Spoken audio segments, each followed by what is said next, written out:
आप ये जो सोच रहे हो ना कि ऐसी मतलब गाना आ रहा, ये अचंभव नहीं होनी चाहिए।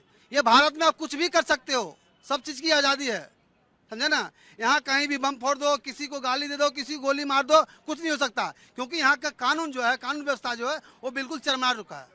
और इसको बनाएगा कौन, रोकेगा कौन। तो इसलिए कभी भी हम लोग को, आप लोग को या जनता को आश्चर्य नहीं होना चाहिए कि ऐसी गाना आ रही है या ऐसी फिल्में आ रही है, इस पर कोई वो नहीं होना चाहिए। पर इस पे बैन लगना चाहिए, ऐसे ऐसे गानों को अप्रूवल नहीं देना चाहिए, पहले कैंची लग जानी चाहिए, ताकि आपको क्या लगता है कि अगर हमारे घर के छोटे बच्चे हैं, क्या हम उनके सामने इस तरह के गाने सुन सकते हैं? और अगर वो सुन रहे हैं, क्योंकि आजकल तो फोन सबके हाथ में, क्या उन पर इसका इम्पैक्ट पड़ेगा? देखिए मैम, इसका तो कोई दिक्कत नहीं, पहले तो सोशल मीडिया बैन करना, अगर जिन गानों को बैन करना सबसे बड़ी बात है सोशल मीडिया को बैन करो। सबसे बड़ी बात है, अभी कुछ दिन पहले बादशाह का गाना आया था, उस पर तो कुछ डिबेट नहीं है। अभी नूरा फतेह खान का गाना है, क्योंकि एक समाज को ही लेकर ये लोग टारगेट करते हैं। मेरा मतलब है सेंसर बोर्ड को ये कानून बनाना चाहिए, कोई भी ऐसी अभद्र टिप्पणी लेडीज या महिला या जेंट्स पे नहीं होनी चाहिए जिसके कारण हमारे समाज पे गलत प्रभाव पड़े। इस तरह के गानों को अप्रूवल नहीं देना चाहिए जिससे हमारे समाज में इसका असर पड़े। लेकिन सर नहीं, ठीक है, मैं आ रही हूँ मैम के पास एक एक करके। लेकिन सर हम देखते हैं कि जैसे कि सर ने कहा कि अभिव्यक्ति की आज़ादी, वो कह देते हैं कि भाई तो राइट है, कर सकते हैं हम क्रिएटिविटी के नाम पर, यानी कि क्रिएटिविटी के नाम पर कुछ भी कर दिया जाएगा, कुछ भी चलेगा देश में। अभिव्यक्ति की आज़ादी तो एक पक्ष हो गया, लेकिन उसके दूसरे पक्ष को भी देखना जरूरी है। उसके साथ साथ रीजनेबल रिस्ट्रिक्शन की भी बात की गई। अब जब भारत जैसे देश में रह रहे, इतनी बड़ी आबादी है, हमें और आपको अभिव्यक्ति की आज़ादी मिली हुई, लेकिन हमारा कर्तव्य भी है।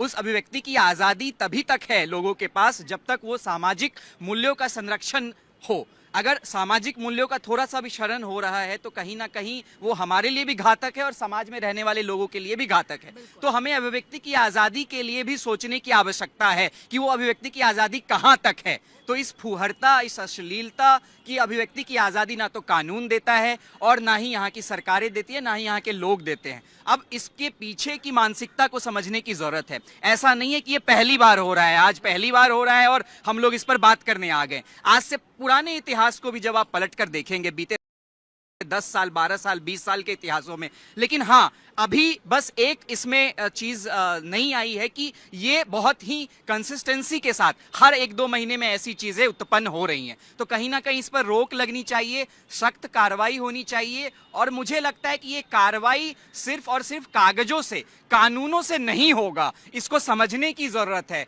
हमारी और आपकी रिस्पॉन्सिबिलिटी है, और हमारे जैसे लोग, यहाँ जितने भी लोग हैं, हम नहीं कह रहे कि 145 करोड़ लोग जिम्मेदार हैं और बहुत ही अच्छे डिसीजन की तरफ बढ़ रहे हैं, क्योंकि भारत की आबादी पर जब आप गौर करेंगे तो यहाँ के लोगों को भी वही पसंद है जो बनता है।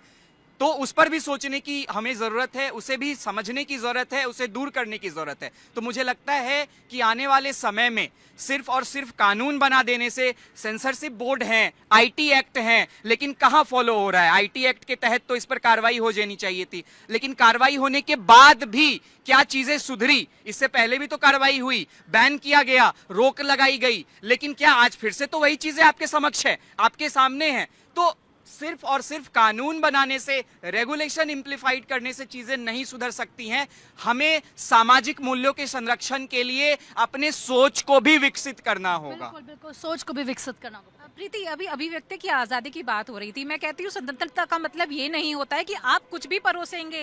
स्वतंत्रता क्या ये मतलब है कि हम ड्रग्स बेचना स्टार्ट कर दें? लोग तो ड्रग्स की भी डिमांड करते हैं, लोग तो शराब की भी डिमांड करते हैं, लेकिन एक लिमिट होती है। आपको समाज के अंदर क्या देना है, क्या परोसना है, ये भी होता है। दूसरा, समाज में ऐसे लोगों को भी चिन्हित करना चाहिए जो अभी तो कह रहे हैं, जो सरकार की पक्षपात करते हैं और जो कह रहे थे कि अभी डंडे लेकर के खड़े हो जाइए। मैं पूछती हूँ, आपकी सरकार में भी ऐसे विधायक और ऐसे मंत्री हैं जो इस तरह के गाने बना चुके हैं और नाच चुके हैं। तो मैं कहती हूँ समाज के ठेकेदार जो हैं, समाज के लोग हैं, कम से कम ये देखिए कि आप किसको वोट कर रहे हैं, आप किसको कानून बनाने के लिए बैठ रहे हैं, किसी को गद्दी पे बिठाने के लिए बैठ रहे हैं। चिन्हित करना पड़ेगा, उनको भी आगे आके ये कहना पड़ेगा हमसे गलती हो गई है, आगे ये सब नहीं होना चाहिए। तो ये समाज की जिम्मेदारी बनती है और इस तरह लोगों को समझना भी पड़ेगा और बाइकआउट करना पड़ेगा। सर बात तो सही।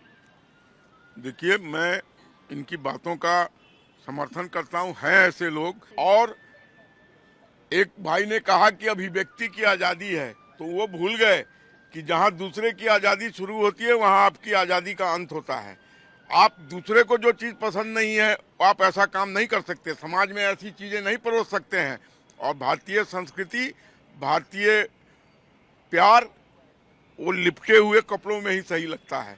ये भोंडा परसना अरे सर, अब आप तो दूसरे टॉपिक पर चले गए, कपड़ों। हाँ, आज की बात नहीं है। आपको लगता होगा कि अचानक से ये चीजें आ गई हैं मार्केट में और बनने लगा है। ये पहले धीरे धीरे चीजों को धकेला गया अश्लीलता की तरफ। जो भी डबल मीनिंग गाने थे, चोली के पीछे क्या है, इस तरह के तमाम गाने थे। हाँ, तो वो शुरुआत थी उस, है ना।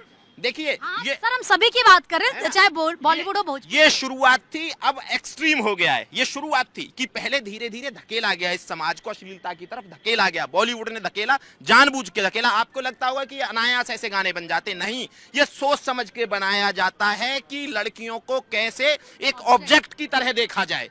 ये सोच समझ के चाल चली जाती हैं। और ये जो कम्युनिकेशन को जानते हैं और कम्युनिकेशन पढ़ते हैं, उनको पता है ये चीजें कि कैसे बॉलीवुड काम करता है, कैसे जो लोकल इंडस्ट्री है या क्षेत्रीय इंडस्ट्री है कैसे काम कर रही है, वो कैसे लड़कियों को एक ऑब्जेक्ट के तरीके से यूज करना है उनको, कैसे वो अमेरिका वाला जो कल्चर है यहाँ थोपना चाहते हैं। लेकिन भारत को ये समझना होगा, भारतीय जो कलाकार है उनको ये समझना होगा, ये जो देश है अभी भी इसकी कम से कम 60% आबादी ग्रामीण भारत में रहती है। और ग्रामीण भारत की अपनी नैतिकता है, अपनी मर्यादाएं। अगर जो मर्यादाएं तार तार होंगी, ना बॉलीवुड बचेगा ना कोई बचेगा।